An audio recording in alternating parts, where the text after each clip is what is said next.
Hello everyone and welcome to the channel. So now I'm going to discuss about one of the greatest movie ever made in the history of cinema, that is Shawshank Redemption.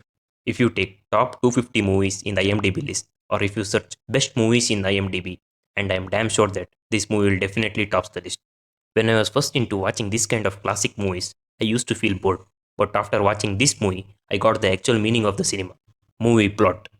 In 1947, a man named Andy Dufresne is wrongly convicted for murdering his wife and her boyfriend and sentenced to lifetime imprisonment.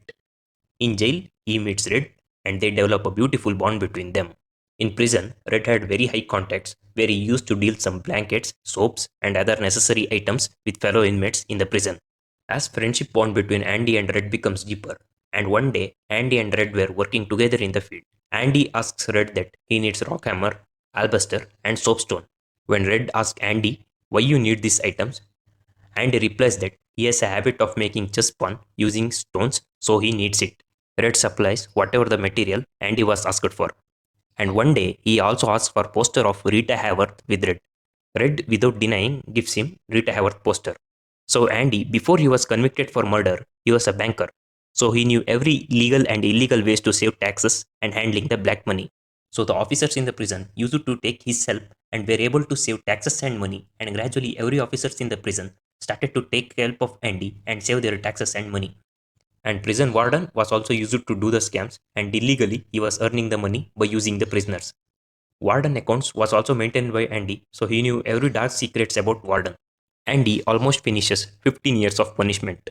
In this situation, a guy named Tommy, who is a small-time thief, comes to the prison due to burglary in some electronic shop. At this time, Andy with this influence builds a library in prison and helps other inmates to write and clear the exams. Tommy also starts to study for high school equivalency exam and he gets a lot of help from Andy. Tommy starts to like Andy a lot.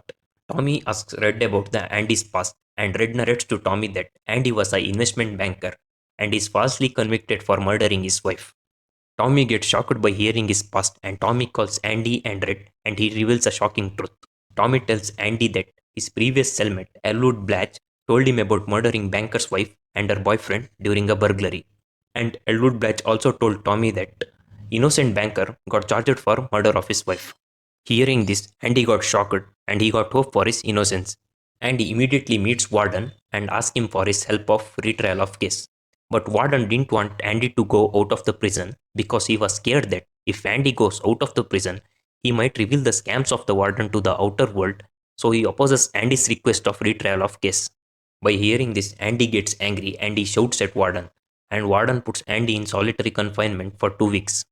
Warden was also scared of Tommy because Tommy would go out and becomes witness for Andy, so Warden makes a plan by putting false case on Tommy and encounters him. So now every door has been closed to Andy.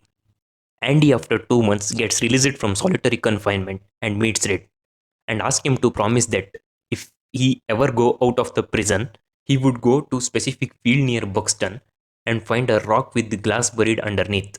This was a clue to where Andy had hidden money and letter for Red. And Andy also asks for 6 feet rope with the fellow inmate. This incident made Red worried and he was scared that Andy might commit suicide. In the same night, Andy finishes all the works of Warden and keeps the accounting notes in the lockbox and returns to the cell. Next day, to take the head count of prisoners, officers will call every prisoner out of the cell. But Andy never comes out. By seeing this, Red gets bit tensed. When jailer opens the cell, everyone gets shocked because Andy is not in the cell and Warden gets tensed. He started to throw small stones all over the wall. One stone hits the Rita Hayworth poster and goes through the poster. There Warden finds out the tunnel behind Rita Hayworth poster. The truth is, on that night, there was heavy rain and thunderstorm. Andy thought this is the right day for escape and Andy has dug the tunnel from the 2 decades with the help of rock hammer that he took from the Red. Andy uses a rope to climb through the sewage pipe and he escapes on that night after 20 years of wasting his lifetime for the crime that he did not commit. Then he goes to the bank and withdraws all the money. Then he submits all the scams run by the warden to the newspaper and mails it into higher officials. When the higher official comes to arrest Warden, he shot himself under the chin with small revolver before the police could take him away. And Red also gets parole and he visits place which was told by Andy. There he finds money and letter from Andy asking Red to join him in Mexico. Red goes to Mexico and meets Andy. Here, the first question is, how did Andy dig the tunnel and how was he able to withdraw the money from the bank? So, for the first, Andy started to dig the tunnel from past 20 years and he dispersed all the dirt material in prison walking yard over time. So, there was no accumulation of material that could have revealed the digging. And he helped Warden to hide significant amount of money in the name of Randall Stephens. As he is a skilled accountant, he made a driving license and birth certificate with the help of Warden, and when he got escaped from the prison, he replaced the account books and documents with the Bible. He carried all the documents while coming out of the prison.